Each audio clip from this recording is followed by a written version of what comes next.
Yo les terriens, ici Sweep et j'espère que vous allez bien. Aujourd'hui, quatrième vidéo pour ce rush vers Infinity War. Nous venons de voir toutes les races, analyser plusieurs, pas toutes bien sûr parce qu'il y en a vraiment beaucoup. Et bon, déjà qu'on commençait à analyser des races où on n'avait qu'un seul représentant, si on commence à analyser les races qu'on voit tout au fond de l'image, ça va pas aller. Mais du coup, pour la suite, nous n'allons pas analyser des personnages, mais plutôt des groupes qui sont déjà apparus. Et pour le coup, il y aura 4 groupes, toujours dans l'univers cosmique, que nous allons analyser. Il y a déjà 2 groupes que j'ai déjà bien analysés dans des vidéos autres, mais nous reviendrons quand même dessus. Un autre groupe dont j'ai déjà aussi parlé au niveau MCU, mais très rapidement. Et donc un quatrième groupe auquel j'ai fait seulement une analyse au niveau donc, des comics, et que nous allons découvrir au niveau du MCU. Sur ce, j'espère que vous allez aimer cette vidéo. On commence tout ça.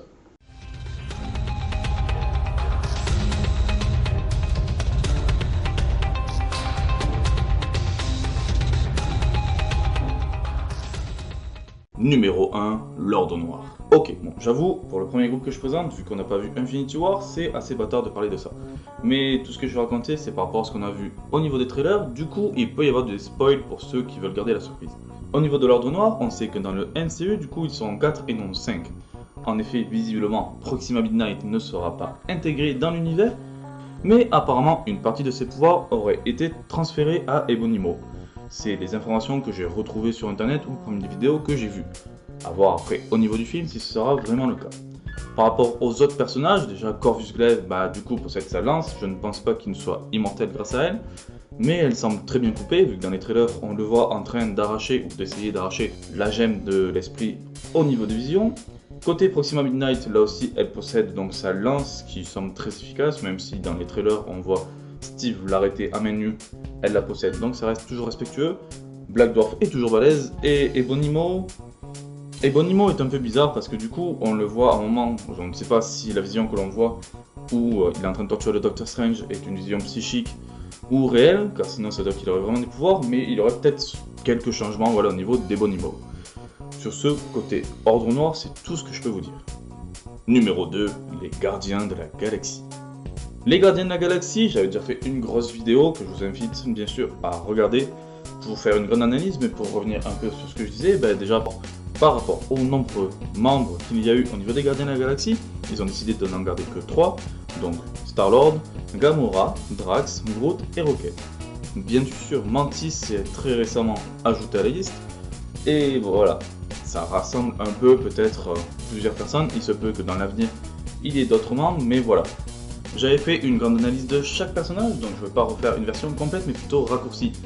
Au niveau de Star-Lord, déjà, il a perdu d'un côté ses pistolets élémentaires, ce qui est bien dommage. Son père a changé vu que c'était Ego et non donc Jason de Spartax. Et c'est déjà ça. L'avantage qu'il a eu, c'est qu'il a été élevé par les Ravageurs. Ensuite, côté Gamora, il n'y a que des avantages sur elle. Elle est vraiment bien respectée. Son origin story a bien été refaite, vu que c'est Thanos qui a détruit son peuple. C'est normal qu'elle veuille le détruire. À ce niveau, c'est vraiment bien. Côté Drax, on ne sait pas grand chose de lui. Visiblement, d'après les analyses que j'ai faites dans ma vidéo, il n'est pas vraiment humain, donc il doit être d'une race humanoïde d'une autre planète. Il est peut-être modifié car sa race de base est inconnue. Il veut tuer Ronan parce que Ronan a tué sa famille et donc ce n'est plus Thanos. Donc il y a eu quelques changements au niveau du personnage et il est aussi bourrin et bête. Voilà. Côté Groot, déjà on sait qu'il est originaire de la planète X, que c'est un colosse floral. Et aussi que c'est une hérésie car en fait le Groot qu'on découvre actuellement est juste l'enfant du Groot qu'on a vu dans les premiers Gardiens de la Galaxie. Voilà tout ce que je peux dire, il dit tout le temps je suis Groot et ça reste quand même similaire aux comics. Puis il nous reste donc Rocket qui est donc similaire aux comics, il vient donc du demi-monde. On ne connaît pas réellement ses origines, ça reste un mystère mais comme beaucoup des membres donc, des Gardiens de la Galaxie. Donc voilà, côté Gardiens de la Galaxie, il a quand même une bonne chose, une bonne équipe. Numéro 3, les Ravageurs. Pour les Ravageurs, c'est pareil, j'avais fait une vidéo pour analyser complètement les Ravageurs que je vous invite à regarder. Mais pour faire un bref revenu à leur sujet, les Ravageurs, en fait, quand on regarde leurs chefs, c'est-à-dire Yondu, Stakar, Aleta, Mainframe, Krugar, Martinex, Charlie 27, ils y sont tous. Oui. Et si on regarde ça, ce sont d'anciens membres, normalement par rapport aux comics, des Gardiens de la Galaxie 3000, les Gardiens de la Galaxie qui proviennent du futur. Du coup, il y a de grands mystères à leur sujet. Yondu, déjà, de ce qu'on a vu, est un peu respecté par rapport aux comics sur le fait qu'il possède une flèche, même s'il n'a pas l'arc. Il possède une flèche Yaka qui peut manipuler. Sur les autres, on n'a fait que les voir. Stakar, du coup, ne semble pas être le Starhawk, vu que Aleta est en dehors de lui. Martinex, on n'a pas vu, on ne connaît pas ses origines, voilà. on ne connaît rien d'eux. Par contre, une chose est sûre, c'est que normalement dans les comics, ils proviennent du futur.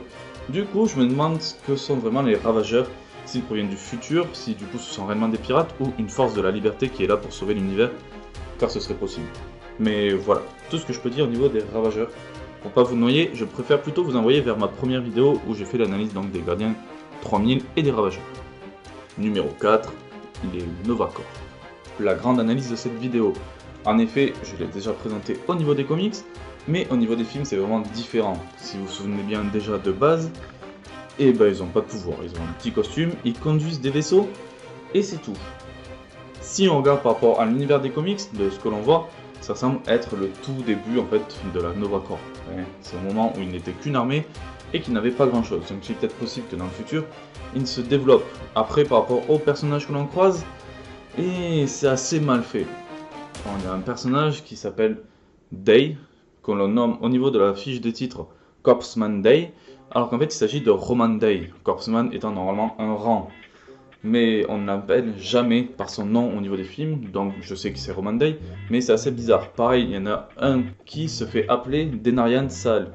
Et bien là aussi, c'est encore une mauvaise chose au niveau du film, car Denarian, c'est un grade au niveau des Nova Corps, et normalement, du coup, c'est censé être Gartan Sal. L'Omega Nova, rappelez-vous, c'est celui qui a pété les plombs lorsqu'il a possédé toute la Nova Force. Et l'on a aussi la Nova Prime, qui semble être Irani Raël, mais là aussi, un peu comme Roman Day, en fait, elle n'est jamais citée. Du coup, en analysant un peu ce côté cohorte de Nova, ce n'est qu'une armée et il y a eu beaucoup, je ne sais pas si ce sont des maladresses, soit au niveau des films, soit au niveau de traduction ou autre, mais le fait d'appeler des personnages Denarian ou Corpsman, c'est mal fait. D'ailleurs, pour vous donner une idée de la grande maladresse, dans l'écran titre, Roman Day est appelé Corpsman Day, mais vers la fin du film, on l'appelle Denarian. Or, Corpsman et Denarian, comme je l'ai dit, ce sont des grades, donc soit il a évolué au cours du film, soit c'était une grosse boulette. Mais si je dois conclure une chose sur la cohorte de Nova, c'est qu'à mes yeux, il me semblerait que ce soit juste le début de la cohorte et qu'avec le temps, je l'espère, on découvre les véritables Nova comme dans les comics. J'espère que cette vidéo vous aura plu. Demain, nous verrons les différentes planètes ou différents lieux que l'on aura vus au sein donc, des films du MCU, toujours dans l'univers cosmique, bien sûr. Ouais, c'est la spécialité quand même. Donc voilà, j'espère que cela vous a plu. N'hésitez pas à mettre un pouce bleu ou un pouce rouge sur la vidéo. Moi aussi, vous pouvez laisser un commentaire, ça me fera toujours plaisir. Vous pouvez toujours me suivre sur les réseaux sociaux avec d'un côté donc Facebook, de l'autre côté Twitter. Vous pouvez toujours partager cette vidéo, ça me fera toujours plaisir. Et même vous abonner à la chaîne ici. Sur ce, ciao tout le monde et à la prochaine.